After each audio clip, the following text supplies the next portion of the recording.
What is up, everybody? It is Thursday night. Grab yourself something cold, kick your feet up. It's time to do a little doc talk.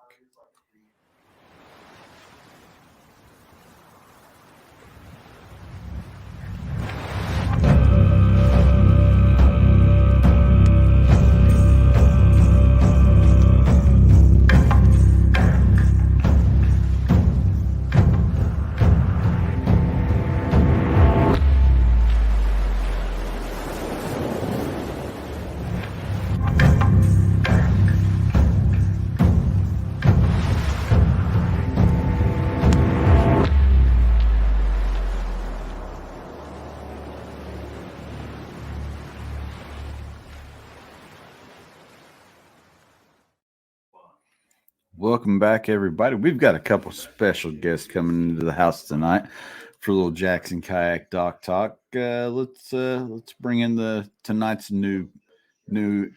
Is it new and improved panel? Yes. New and improved panel. For tonight, got a first timer and a repeat offender. So we'll start with Jamie Broad and let him introduce yourself, tell people who you are, where you're from, just all that kind of stuff. Yeah, I mean, get into it. I grew up East Texas, live in Bossier City, Louisiana. So people come see me quite a bit for some of the lakes around here. I started kayak fishing 2016, I think, tournament-wise, and been hitting it all over ever since. So, yeah, it's been a lot of fun. I've been with Jackson now for this is my fourth year, I think I'm going on. Yeah. So it's been interesting. I mean, I've met interesting people like Adam.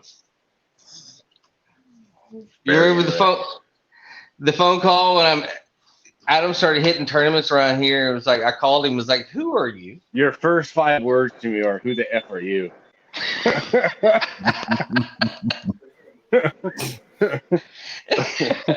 Hey, but we're still good friends. Oh, I know. I was cracking up.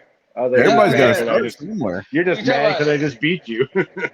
No, I didn't fish the first 2 tournaments that you actually did well in. The Northeast Texas on Rayburn, you came in second, I think.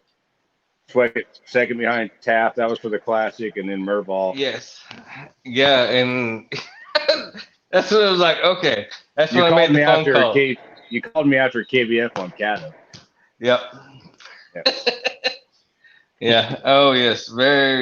It's been the kayak world is,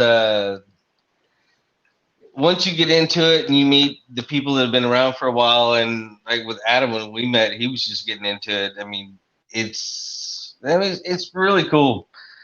Everybody's all on the same level. You get your little click and it goes. Yeah, it works. Wow. It really is. Very much so. Adam, reintroduce yourself. Oh, sorry, I had to move. Adam Petrone. Grew up in Oregon, which, not known for its bass fishing at all. So, got a bass fishing scene for the kayak. Bought the first one in 2012. Just a simple Bass Pro kayak, just hitting the lakes and rivers in Kentucky and Tennessee. And then got into it in 2019. Fished one national event, took 7th up in La Crosse, and been stuck doing it ever since. I've been with Jackson now for my second, about 2.5 years. There you go. There you go. So the rules for Doc Talk, so you guys know the rules, because we showed up 38 seconds till time to go live, so we didn't explain the rules to either one of you. The rules are for Doc Talk that you can ask each other questions. There's no boundaries. Well, there is boundaries. Keep it clean. Oh, you got the wrong 2 people on this one. That's okay. That's okay. Friendly banter is what Doc Talk's about. The audience is also encouraged to ask any and all questions that they'd like to ask from these guys. Like I said, ask each other questions. It's all open and fair game here tonight on Doc Talk. So with that being said, let's talk a little kayak fishing. what do you guys got going on? 2023 is actually up and underway now. We've had the first tournaments for the kayak season have already taken place. So what do you guys got going? What's in the hopper for you guys? Where are you going to be fishing? Go ahead, Jamie. Adam? Oh, not all at once now. I know, right?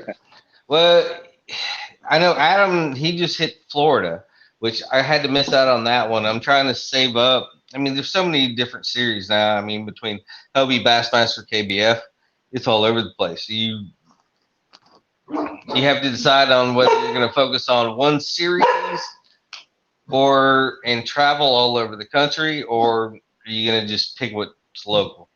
For me this year, I'm going to pick what's local. I'm going to fish everybody's. I've got Hobie coming up next month on Caddo and Lake Bistineau. I've got the All-American in March as well on Lake of the Pines. It's going to run in consecutive with the Northeast Texas event, so that'll be a good one. We're expecting well over 100 anglers at that event. So I don't know where Hobie's at. I think they're at 200 plus now, Adam. They got to be getting close. I think AJ posted they had like 42 slots left or something like that. Yeah, it's not much. Not for that lake. And that time of year is going to be good. If it'll fill up. It's March on Caddo and Bistineau. Like, come on. Yeah. And then I've got after that, we're going to do the Hobie on Rayburn, All-American in Arkansas on Conway. That's going to be a good event. I think I'm going to go to Kansas for one. What do we have in La Crosse, Adam? There's two events or one event this year. I think Bass Masters. Yeah, in July. That's going to be a good one. So it's going to be a good season for us. Yeah, sounds like it. But yeah, I would say that. Do you guys anticipate that the tournaments will sell out all season like they did last year? You think it's going to kind of maybe level off with that increased price that some of them have put out there? I think it's going to drop. They're not going to fill up. I think they'll be close. It'll all depend on where they're going, what lakes you fish. People are going to. I think they're going to play it a little safer. It's not that there's anything against Hobie or anything, but I think it's just the fact that they've increased. They're not giving refunds like they were. So there's a set time frame with it. So I mean, it's that, and then with all the other schedules, yeah, people are gonna just hold off. I can see that 100%. I think, and that guy that's kind of holding out, waiting, he's going to wait till the last possible second to sign up if he can, just because, he's not 100 in the game if he's going to be able to make it. So I think you'll see a lot of that. Oh, that's it. You have to play it safe at this point because, I mean, you never know what's going to happen. And, I mean, that's a lot of money on the line. Yeah. Couple $100 for sure. So furthest traveling this year, what do you got? What are you going to look at, Adam? It'll be Florida and La Crosse. Yep. My first national tournament was La Crosse, so I got to go back there with the blast.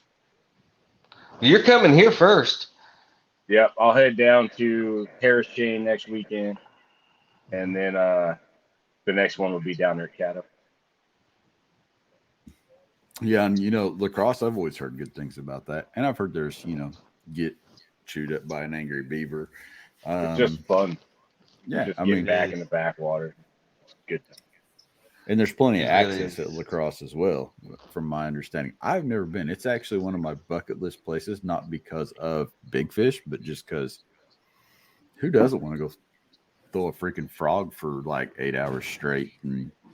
8 hours. Me and Dwayne Taft, the first year I went to La Crosse, we threw a frog for 3 days solid. Never picked up another bait. 2019. And yes. Oh, it was amazing. Yeah, I met you guys at a boat ramp. Yep. These guys.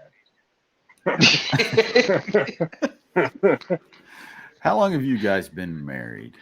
2 years. 2 years. Going on 2 years. Happy anniversary, fellas. We have dueling English Bulldogs. I mean, There we you go go. back. Yeah, if you go to our Facebook pages, we got Squishy Face 2023. Squishy Face 2020. I like it, guys. I like it. It's hard to beat the love of a good old fashioned bulldog. They're the best. And they talk. Mine's already in bed for the night. It's sleeping. Now, the real question is, does your guys' bulldog talk to you like my bulldog used to talk to me? Just sit there and just roar, roar, roar, constantly. Not from the front of its mouth. No, that's my thing. It's like, yeah, mine's pretty quiet. You guys, ours talk to us constantly. If she didn't like what I was telling her, I tell her to go to bed, and she'd back talk every night. So she had a personality all on her own. But so what you guys got going on as far as boats? I know, Adam, you just picked up 2 new boats down at the JK factory. Let's hear about that. I'm already getting the package. I got a package sitting right back here of Yak Power right now. Yeah. I just picked up a Jackson Nar and a Take 2. So I'm going to run my Jackson Nar from last year, the Team Red boat, stick with that because it's rigged out. But for the Take 2, I'm actually rigging that one for me and my son. But then I can still transfer all my my NAR stuff over to that one and run it single for big water. Oh yeah, and you'll have some fun with that. By the way, I've been meaning to actually send you a message for like a week now since you picked up your boat. The boat covers, you need a bigger one. They're a little tight on the Take 2. On the Take 2? I haven't tried it yet. It's tight. So go up a size for the Take 2. Recommend that highly. It's a little bit of a pull to get the latch snap. It took some trickery to get it all around mine. How about you, Jamie? What are you fishing out of this year? Bigger lakes, I'm going to go with the NAR, but I have a Coosa X coming. Ooh, Coosa X. Gotta love that. So I'm going to put boat. It is with the Newport, running with the 180, and it should be fun. My first real kayak was a Coosa, so I'm happy to get back into it. Now, Adam, I know you run a bow mount. Jamie, you're running the Newport. So for folks at home that are, this is a good topic, actually. Folks at home that are on the fence, we've got 2 different guys that do both ways. So give me some advantages, disadvantages to the bow mount and the stern mount trolling motors for the people at home. Just kind of debate this. Who's right and who's wrong? Adam, you're up on this one first. Yeah, so I run the Motor Guide XI3 with the pinpoint GPS. Love the spot lock. And really, I run the Motor Guide because of the style of the way I fish. I like to be deeper. I like to go out offshore. I like to spot lock, find the fish, lock down on them. And then when I want to go shallow, I can just lift the head and still go up in there. But I stand up and fish almost 24/7. For me on the big water, being able to spot lock when I find the school, that's why I run the XI3.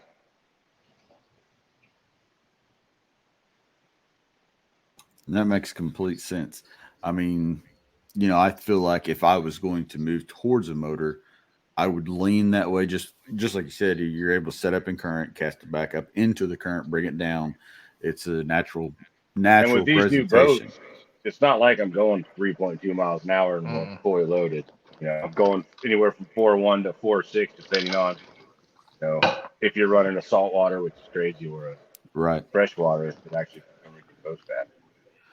So that's my question. Like when you take off at the ramp and you're sitting there and you've got a guy like Jamie beside you and he's got the stern mount trolling motor, the Newport, are you getting left behind or are you keeping up with these guys when they take off? No, I just engage the Mark IV and blow them out of the water. No, he gets the bird and he's like, yeah. So, with the Mark IV and the XI3 pedaling, without getting tired, I can run in the 6s. Very nice. Yeah. So you are utilizing both tools. Yep. So the only people I can't beat, which I just got toasted the other day in Florida, was 1103. Yeah, you can't do it. It was impossible. I gave up after 2 sets. Yeah. Yeah. So, but with the Mark IV just barely pedaling, 5.5, 5.6, cruising over the lake. And if you have to get it to get to that spot, you can get up to 6.2 to 6.6. Very cool. That's good insight. How about you, Jamie? What are some of the benefits of the stern mount, like the Newport or the Torpedo? I guess, I mean, I ran Torpedo for 2 years, and I've been with Newport now going on 3 years. And it's all I've ever had.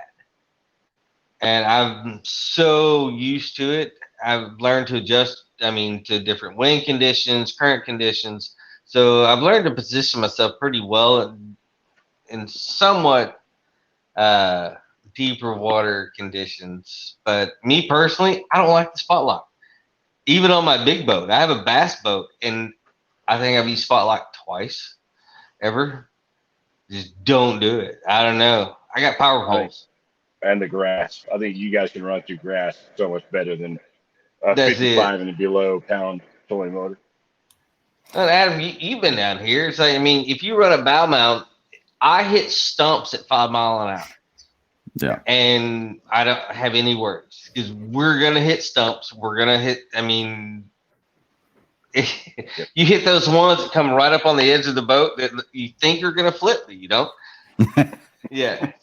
The fun ones, we got them all. But yeah, that's why I've really never run a bow mount. I've been kind of afraid of it actually being here. I have friends that do, but I have never tried it. East Texas and Louisiana, you definitely back it off about 50% just in case you smack stuff. So it's going to happen. It's going to happen. Doesn't matter what lake you're on. Oh, shoot, Nate. Boys, it happens with a pedal drive all the same. There's always that one that's just a little bit under the water and the sun hits across the water just right, and you just absolutely annihilate that stump running about as fast as you want to go. Seems like every year it happens, at least to me. I've only ripped off one motor guide with a stump. So it's happened. I ripped it off. Now, I'm talking about these trolling motors and everything. When you've got them down and deployed, they get clogged up with grass. It just happens. At some point, it's going to happen. How big of a pain is it to either get to the stern or get to the front of the boat and clean this thing out? So for mine with the NAR, I just jump up and pull it up, reach up and grab it. It doesn't affect me. It will in a couple of years, I guarantee you that. But right now, I can still get up there. Oh, no, I got the fat and lazy one. I pull a cord, and I pull it twice, and all the grass. I have a rock guard on mine. So the grass just goes around the outside. So literally, I pull the cord twice, it shakes off, and I just go on about my business. There's been a few hey buddies on that instance. Well, that's what friends are for, you know. Yep. I haven't rigged my XI3 to be able to pull a cord like Gene Jensen has on like his boat, but you could easily do it with the NAR. It doesn't affect me just to reach up there. You can pretty much stand on the front of the NAR with the XI3. Yep. Well, some of us can. Some of us would probably sink the front end down. I'm 230, so I got a 54 amp hour Dakota lithium plus the motor guide sitting right up there, and I can still get up there no problem. There you go. Now, how much weight do you guys figure you're running in these NARs? As far as your weight capacity and different things that you've got in your boat, what's your total load look like? Way too much. Yeah, I would say I overdo it every single time too, but I probably, with the battery, I bet 110 to 120 pounds extra, so 340 probably. At least. Yeah, it depends on the tournament too. If I got 27 pounds of plastic or plastic. Yeah, that's exactly it. Yeah, people don't understand how fast soft plastic adds up. And I know when I weighed up my stuff for my boat, it was like my soft plastic blew my mind how much it actually weighed out to be. Yeah, pre-fishing I'm heavy. And then after I, either hopefully figure something out, I'll narrow it down and then have one bag of, one Plano full of what plastics I'm going to use. Take out half my jigs and half my chatterbait. So. Keep telling yourself that. I know. See how far you get. Usually I have everything. You're not going anywhere. Yeah. You'll get rid of it for 2 weeks, and then you'll have 10 times more in your boat. Yeah. Okay. Or you just add 5 more rods because you got the in the boat rod storage. You got 12 out the back and 5 in the. Yeah. Look like a ham radio operator out here. That's exactly it. So Christian's got a question for us here. Battery in the front or the back for your XI3? I placed it in the front. No issues there. So I put the 54 to run Humminbird 360, 2 graphs, all the yak power lights, and every other gadget that's on there. And then I put the 135 in the back. And that gives me perfect balance. All right, we got another audience question. Rudy. What is your favorite lure to throw this time of year? And that's gonna be a pretty big variation. Yeah. Where are you at? What area of the country? Rudy's up north. He's like Delaware paddle sports area. Ice jig. Yeah. Shaky head, Ned Rig. Yeah. If I was down here right now, I went out the other day, was throwing a chatterbait against rock walls on Lake Barkley and was cracking some big ones. So chatterbait's working down here right now. Yeah. Caught some on a crankbait, and then you can always catch them on shaky. How's the water temperature down there at Kentucky Tennessee line looking? Oh, what was it? If I remember right, it was right at 50 or 51. You give me hope. Yours is still running cold. Ours is that's a heat wave around here right now this time of year. Yeah, it was warmer than I thought it was going to be when I was on the water. So yeah. Oh, I fished. Was it Sunday? Low 54, 55, but I saw 63. Oh, nice. But we have power plant lakes around here, so you got to think. December I fished a lake, 27-degree air temps, and it was 70 degrees water temps. Mm-hmm. And I was throwing the buzzbait all day and hammering them. So I'd be okay with that. Gotta love East Texas. Yeah. It could snow tomorrow, though. Oh yeah. It was 78 here today, and I think tomorrow night it's gonna be 32. Yeah. Yeah, it dropped here. Yep. Big winds are pushing through, but that's okay. It's coming right back from what it's ripping off Lake Barkley right now. I can hear it outside. Oh, I can fully imagine. So talk a little bit about the trolling motors. What effect do these motors, like you got the BOS events that have no motors, and then you got the BASS and you got the KBF events allow motors.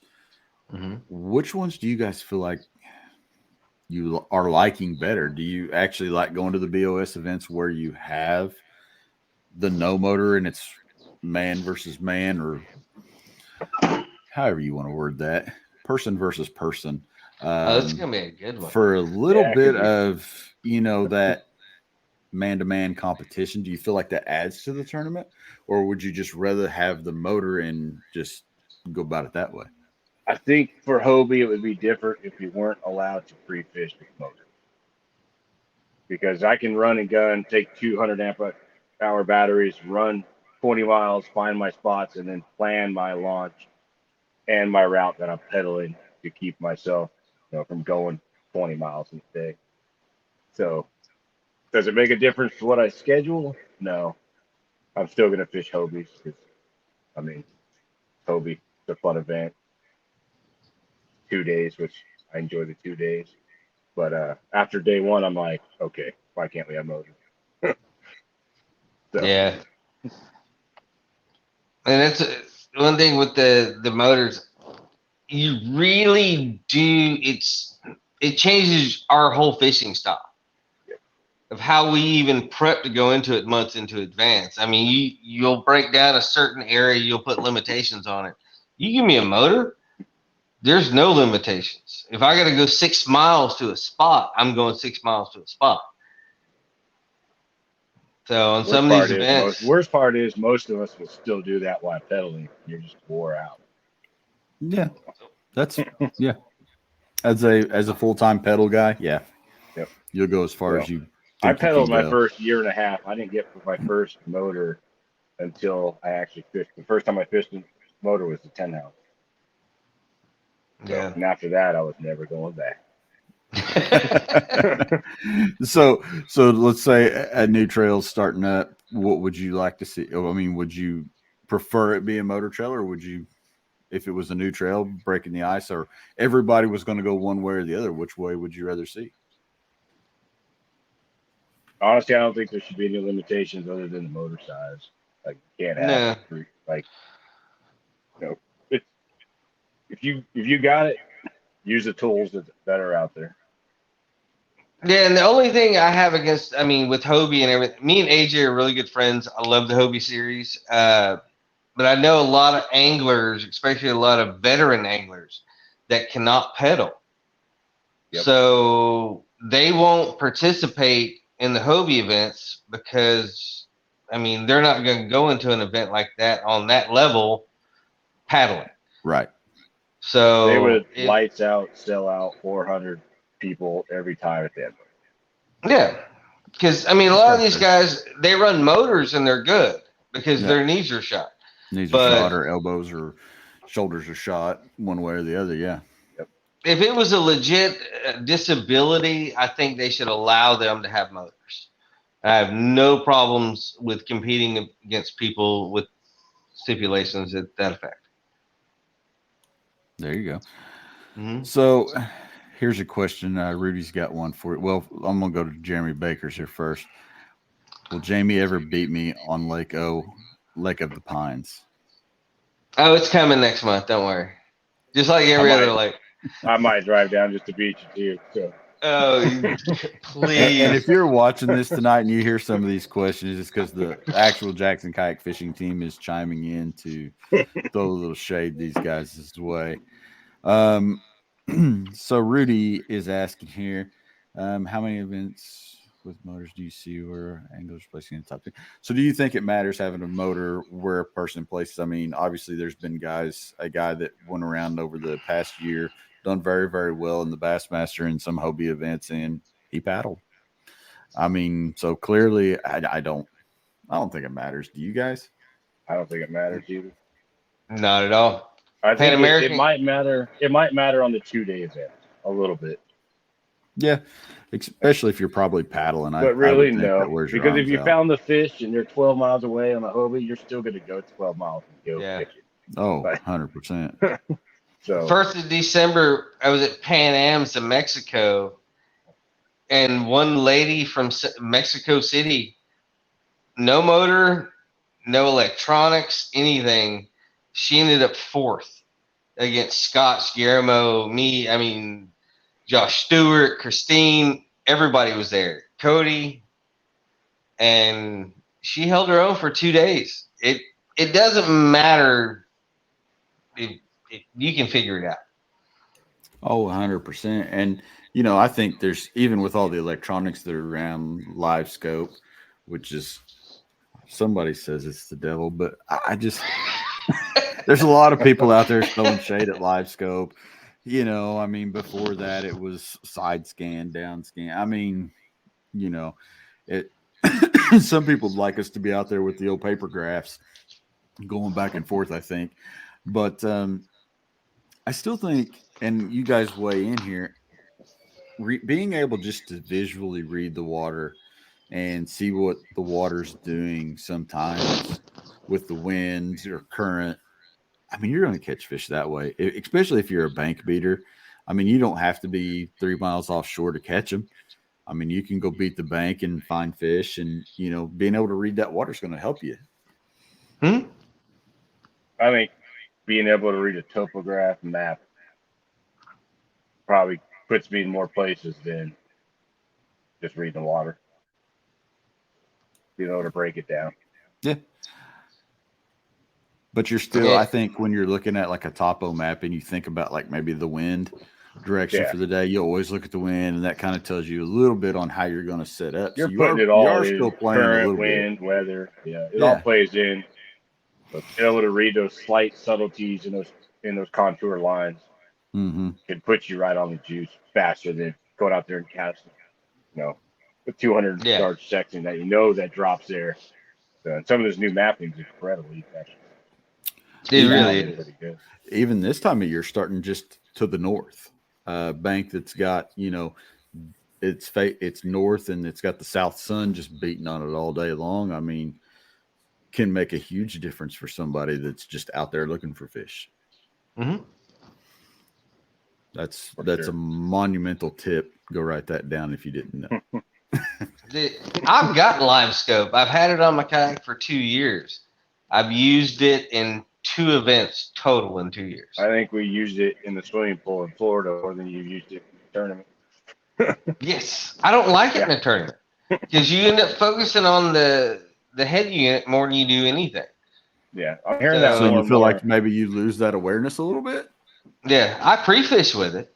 Mm-hmm. If I need to, especially on deeper lakes. Around here, like where I fish, me and Adam talked about this last week. I like my Live Scope. It's a fun toy. But I want to go. He's getting the Mega 360, and I think I'm gonna grab one as well for my I've big been boat. running it for the last 2 tournaments. Florida and the Battle of the Brands here on Gunnersville. I just ran it, and it has changed the way I fish. Well, I think with 360 though, I mean, it's so. What I like about 360 is when you look down, you know that rock's over here, you know that rock's over there, that laydown's over here, and you're actually. I feel like you have direction when you make a cast, even more so maybe than with the Live Scope.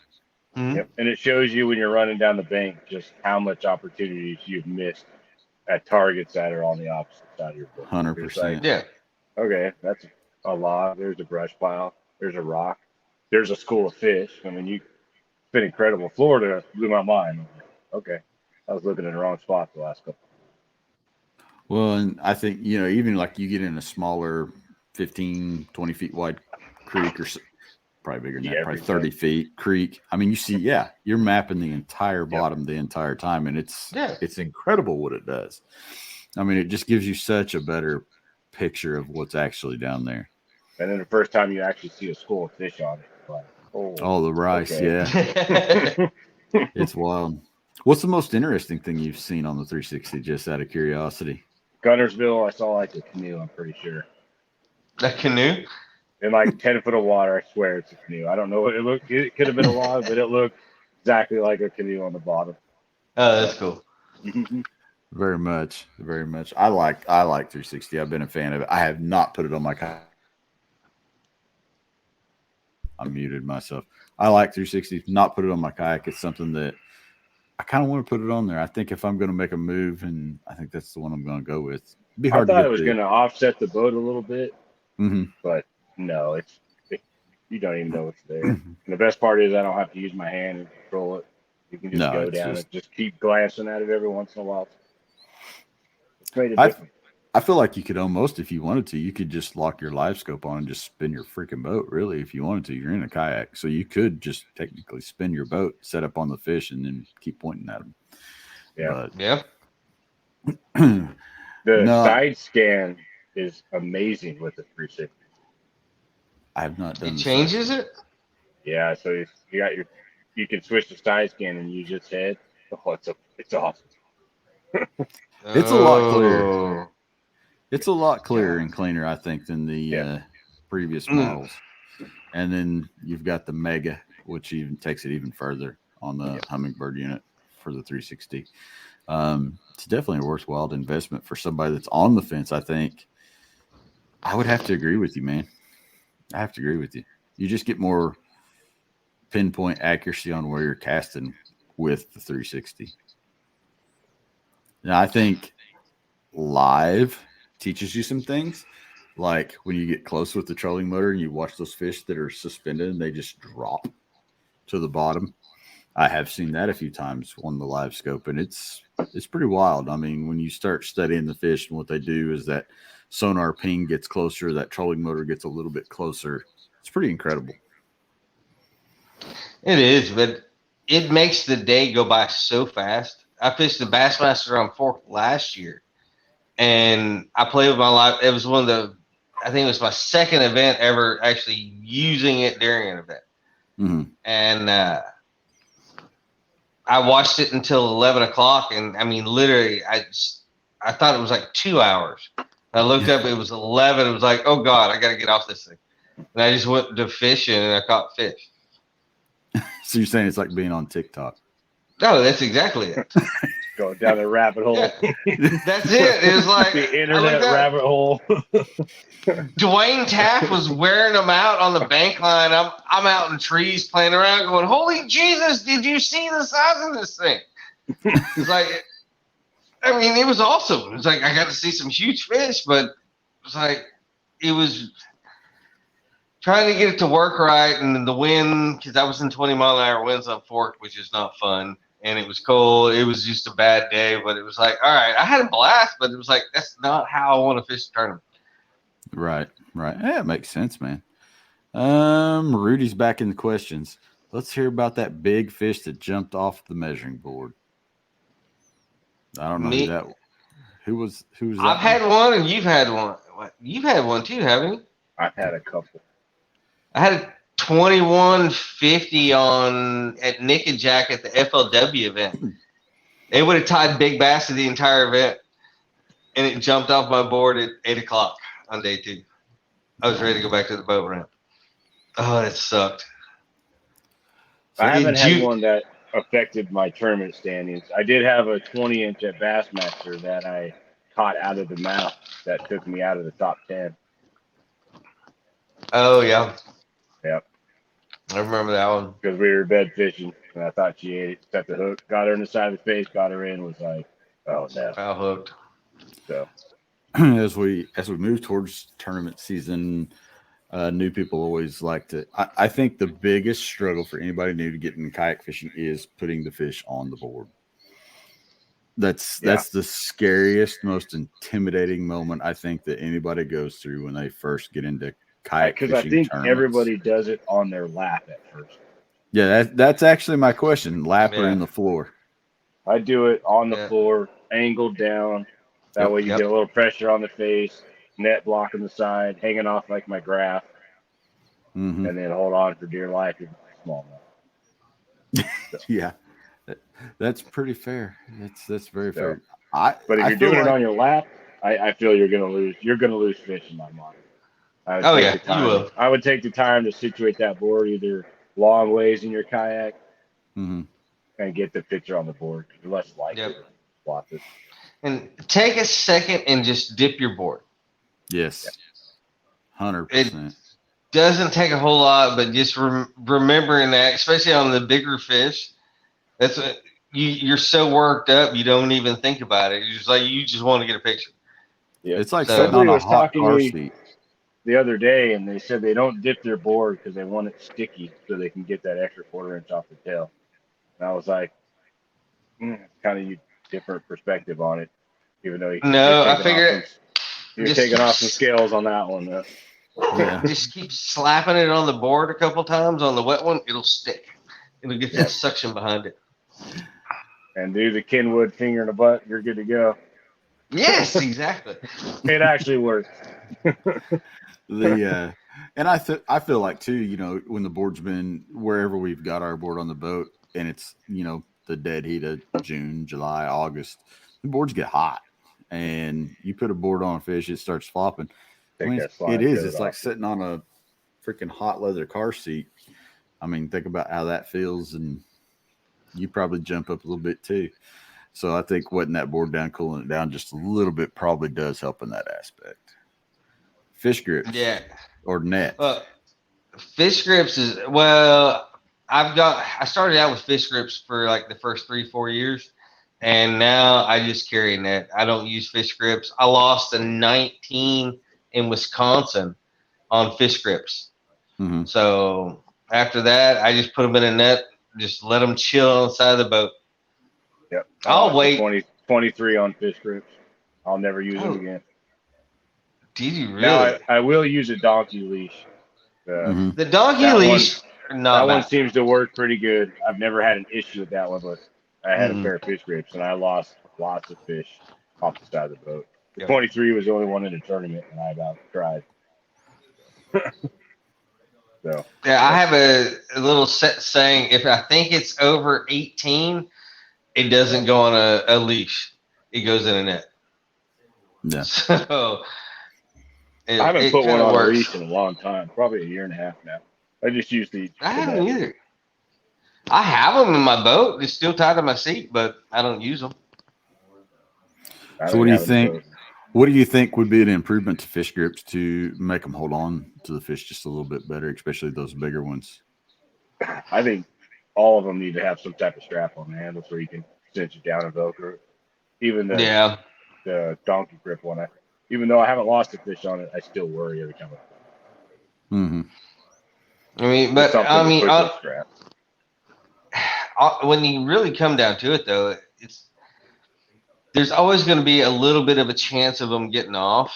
And sometimes, you can tighten it down as much as you wanted to, and they start freaking out, and something weird happens. They get off. So I just don't even take the chance anymore. Yeah, I found myself getting a net with a deeper actual net in it too, so I can kind of fold the net over and still keep the fish in the water now. Yeah. So you've caught your fish, you've got it in the net, you're getting ready to measure it, you've got your board in the floor. How long do you let that fish chill out for somebody that's very new to the sport? How long do you let the fish chill before you set it on the board? A minute or two. Yeah, I usually grab it instantly, throw it on there because I'm too pumped up. I caught a fish. So yeah, see, that's why Adam loses so many. But what I always tell the new people, take your time with it. Put the fish in the net, put it on a leash. It's not going anywhere for the most part. Get comfortable, get your board set, get your identifier ready to go, make sure it's where it needs to be. I even take my camera out and make sure that the app is open to where all I have to do is lift my phone and push a button. Yep. Get everything ready. Chill out, because the more stressed out you are, you're going to make a mistake. Yeah, my phone actually dangles in between my legs on the rogue tether as I set everything up, and I just reach down, grab it, and click. It just covers it. Yeah. So everything's prepped prior to the fish coming out. Do you feel like when you look at a boat like what we've got with the NAR now and the higher sides, does that add comfort to you while you're measuring fish, knowing that sidewall is gunnel wall is just a little bit higher than, say, some of the other boats that we've had, like a Liska? It's got a low profile boat, so fish flips, it's going to fall off a little bit faster. Plus, it allows your net to sit in there better, so it gives me a little more comfort with the higher gunnel. Yeah, I like it a lot better. Good to know. Good to know. I think that's really a really good tip. Biggest tip I think that any of us would give you is make sure that you take a picture of dead airspace in between. In between. Use your finger. Well, now I do catch, even in Hobie and stuff. I'll take the picture, but I find myself catch photo release every time now. And then I'll put my fingers in the photo, and then I'll dead space it like 1, 2, 3, 4, 5. Especially if I'm waiting to get a limit. I usually don't upload till I have a limit. So that keeps the fish. Yeah, that's how I'm, for the most part. I won't just submit one fish. Unless it's a giant or something. I'll wait till I have 3, 4 or something. Maybe if they're small, I'll wait till I have 5. And then I'll submit them. But one thing you need to remind people, one of the biggest things, and Adam Harbuck, old dude, taught me this a while back, about putting the net at the end, right on the gunnel. So behind your board, it'll save your butt. It saved me from losing money a couple times. Yeah, just putting it attaching it with a roto grip or something like that so it ain't moving around. No, just hold it by your foot or use the board. Just set it up to where it's standing there. If the fish jumps off the board, it goes into the net. It'll save you up north fishing smallmouth. Oh, it will. Let's see here. Trying to figure out the motor setup for a Blue Sky Boatworks. Any suggestions? Actually, I would go with the XI5 on that one. I would too. XI5. 80 pound. That way you 80 pound thrust. 80 pound, or even go up to the I think it's a 110. That boat can completely handle that, and you could put as many batteries as you want on the Sky. It'd probably fly. Oh, it will. Oh yeah. Let's see. Jeremy says he submits every fish as he catches it. How do you guys feel about that? Certain tournaments I do, certain tournaments I don't. Jeremy's a special ed kid. He eats crayons when he gets up in the morning. I mean, it doesn't surprise me that he does the things that he does. If I'm in big water and the wind's ripping, I'm putting every fish as fast as I can into Tourney X or Fishing Chaos. If I'm in shallow water just fishing and I know I'm going to catch a bunch of fish, I'll hold off and just submit the bait. Because it all depends. You'll know if you, also. That's the biggest one. If you don't have any signal, you submit them as quick as you can get them. As quick as you can get them, and then you stand there in your kayak with your arm in the air for 10 minutes. We've all been there. Oh yeah. They'll drain your phone if they just keep trying to submit. So you have to close it out so it doesn't drain your battery. Yep. Now here's a good question. When you guys have got talking to the noob again, somebody that's just started out, and they're getting used to this whole process, catch, photo, release, do you feel like it's almost better to hold off, don't submit your fish for a little bit, give yourself time, keep fishing, get used to this process, and don't over intimidate yourself by getting on your phone and looking at that leaderboard and adding drama to your day? Yeah. So I only do so if I'm submitting my first 5 fish, after that I will submit one every time, because I don't want to lose a fish in the 20 fish you might catch on your day. So I just get my first 5, I upload those immediately, and then I will upload every upgrade after that. That way I don't my fish management, I don't lose 17 for 16 3/4. So because I've done that. I think everybody's probably screwed up and submitted the wrong fish a couple times. Oh. Well, and at that point we know what we have to cull. Yep. So we know by the fish what we catch. So everyone after the first 5, you're going to submit. You'll know if it's good or not. That's good. Plus, I don't like some people will sandbag, some people won't. Some people will say everyone will sandbag, but sometimes you don't get that 5th fish until 258.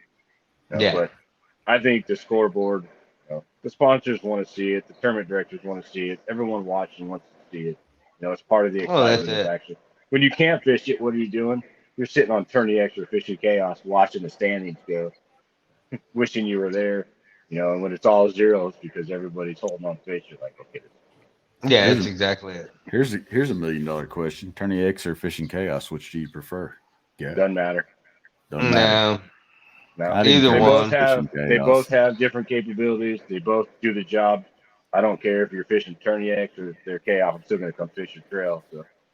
Yeah. Doesn't matter. I mean, there's things with each one that I like better than the other one, but at the end of the day, we're going to use them. Yep. Yeah, if that's what the event's got and you want to go to it, you're going to use it. If you want to put eye angle on there, I'll go fish it. I don't care. I just want to fish the tournament.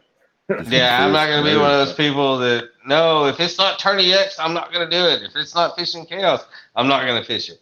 No, I'm going to fish every trail. I'm going to use any app they want me to use. I'll even take pictures and show you at the boat ramp. I don't care. Yep. I miss those days a little bit, to be honest with you. Show your pictures off at the boat ramp. I think the first year I fished DKA in North Carolina, we had one of those tournaments. I think it was a tournament champion, so it was smaller, but it was all done at the boat ramp. I was like, this is easy. Yeah. Write it on a piece of paper and show a person like this. Yeah. Yep. Still like leaving with stacked cash though. That's always good. If you were in the money, that's when they went through and looked at your pictures. Yeah. Yeah. 100%. Looked at timestamp, looked at everything, checked them out real close, and that was always good stuff. And stacked cash at the end of the derb. Action camera setups with Rudy. Do you guys run action cameras all day in a tournament? So I do run it all day in a tournament, and that's just to cover me on if somebody wants to say, well, hey, I don't think you caught that fish there. Like, well, I got 8 hours of footage you can go stare at. I use a fisheye, but it's sitting in the bottom of Florida right now on one of the lakes. Oh, you lost it? Yeah, one of the cypresses took it off my boat for me. So lost all the tournament footage, lost everything. So, but this sucks. I do run a camera during a tournament all 8 hours, and that's just if somebody wants to challenge it, I have it. That's all. Yeah.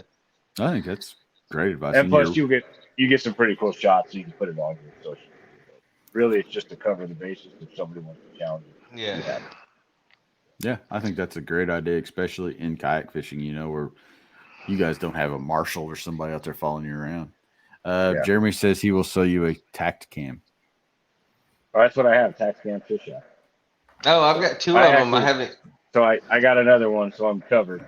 I just didn't put it back on because I was like, I'm not losing that freaking camera down here. So. Yeah, I have 2 Tacticams. I've got 2 GoPros. I use them every now and then, but honestly, you hit a point where it's like, what else am I going to put on a boat? Because especially with the kayaks, you have to rig everything and take it all back down. I want to make sure my fishing stuff is right. Cameras are my last thing. It's always the last thing I put on, and I forget to turn it on 50% of the time. That's it. I always forget to take it out of the truck. And I'm not going to take any time to check on it while I'm fishing. So if it goes off, whatever, it's off. Like, I'm not going to spend 30 seconds to check my. Not going to check your camera. Yeah. Look, in the morning I take off, and if I don't get it, well, then I don't get it. Yeah. That's good for me. I'm usually the same way. I've usually always got a camera, and there's days that I put it on the boat and I never turn it on. A lot. Yeah, you don't realize how much you talk to yourself like a weirdo on the water until you watch your videos too. P-brakes are always good too. Yeah, you're like, oh, I forgot to take that off of there. Huh? Nah. I don't think I've ever uploaded that part of it, but yeah, I mean, you're always talking to yourself while you're out there. I think coaching yourself through every event. Pretty entertaining. I've looked back at some of them like, did I say that? Yes, I did. Yes, I did. That's how I usually am. Oh, yep, I said that. Yeah, it happens to everybody. I think if you're going to put a camera on your boat, then you're in for a show. You're in for, and you look at it and you go, man, that looks stupid. I think as we continue to grow, it's going to lead to that where you're going to have a camera on your boat recording all the hours if it continues to get bigger. Yeah, I think that'll be good for like the battery companies, because like Yak Power, because they I remember what was it called? Jamie, were you on the 5 Live? Yes, I was on the 5 Live. Yes, I was on the very first one. I was the very first season. That if there's ever like an actual series where you put your money in at the beginning and you run 9 tournaments a year, and those 50 guys and gals are your boaters, you'll have to have something like the 5 Live where it's live on camera all the time. Yep. That's neat. It's pretty cool with 50 kayakers on the water live camera. Well, one thing for the Pan American games that we had last in December, we actually filmed there was no pictures at all. You had to film it from putting it on the board to release and then submit that. That was interesting. I can imagine. That's pretty cool, though. Yeah, you should have. All of us Did you Americans just send it going directly to the TD then? Yeah. Okay. We all had bad cell phone service. Everybody else had no problems. They were submitting the whole videos, but we had to submit it directly to the tournament director. And you should have seen us whining like little girls when it first started. It was like, we didn't. Sounds like a good sponsorship space for Snapchat to come into the fishing world. Yes, it's like, we didn't know what to do. We're like, we got a video, but once we did it, we're like, this is easy. Yeah, it's not so bad. Yeah, it wasn't bad. It was different. So another question from Jeremy. What do you guys think about what's going on with the KFL, which I don't have a clue what he's talking about because I don't pay a bit of attention to the KFL. So go. Anybody know? So the KFL. So I'm on a KFL team. We're waiting to hear. We were. I guess KFL is no longer going to be this season. Somebody or some group might be taking over the KFL. I don't know. I think we're all kind of waiting to see what happens. Behind the buoys. Yes. So well, so that's gone then. So yeah, KFL ran by Greg Nozar is gone. KFL disbanded. Still happening, may or may not happen. I think everyone kind of wants to know. There's lots of teams dropping out. It's just it's an unknown right now for play. Yeah, it was a weird situation. I think you guys spent a lot of money for KFL, and there wasn't much return with some of the stuff that I gathered from just talking to different people and different things. But I think 75% of it just wanted to fish as a team because it was kind of fun. Right. You could talk to people on the water and you're sharing information. It was pretty neat how fast you can get on fish. Yeah, it kind of changes the dynamic, gives it something a little bit different.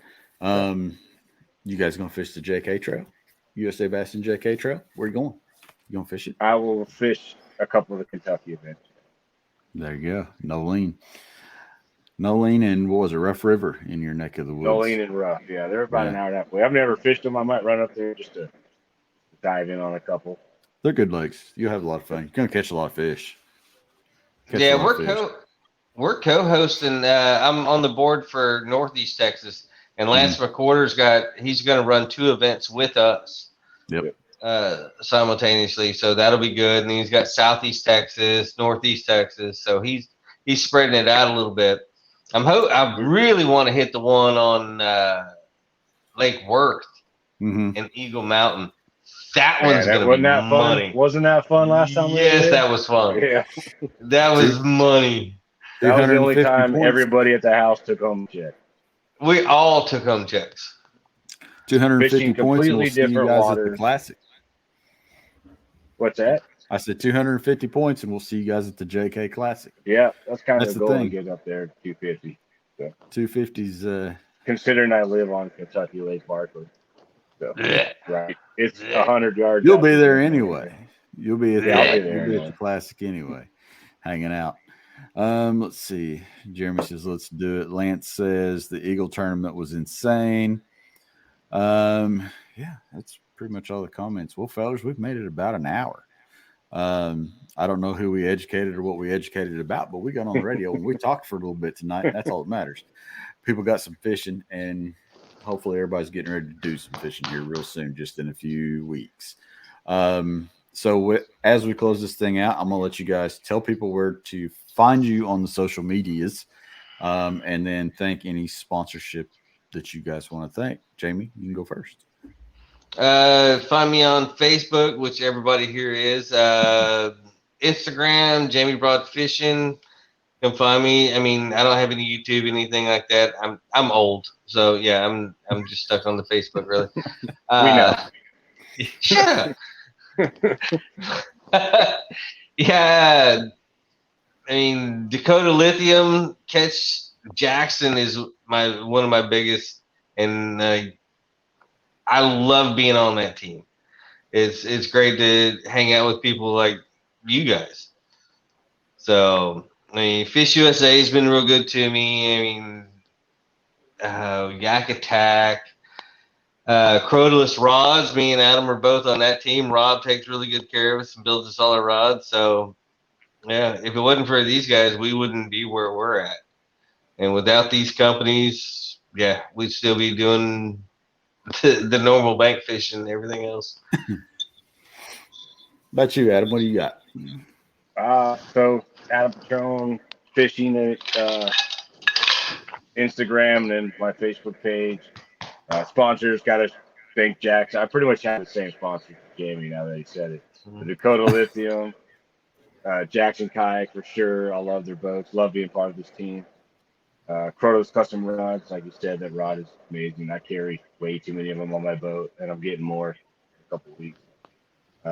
Rogue Fishing, get you a phone tether, save your tournament. One Objective, love their mounts. Their 360 mount is awesome, simple, love it. It's probably the best decision I made for that 360 so far. And then, of course, their bow mount stuff is super simple to install. Yak Attack for sure. I think there's not one kayak angler that doesn't have some sort of Yak Attack on. There's just I guarantee it. Yeah. So 95% that leads. So, But yeah, we couldn't do without them. So I appreciate all their support.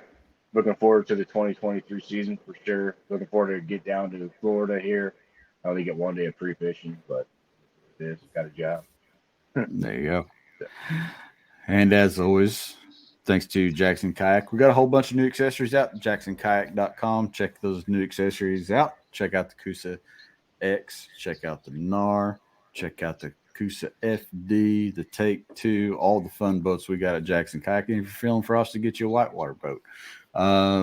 Lastly, Orion coolers, never lose your cool, inspired by the outdoors. Also pick those up, JacksonKayak.com, with, again, a boatload of cool, fancy, flawless looking accessories that make coolers even cooler.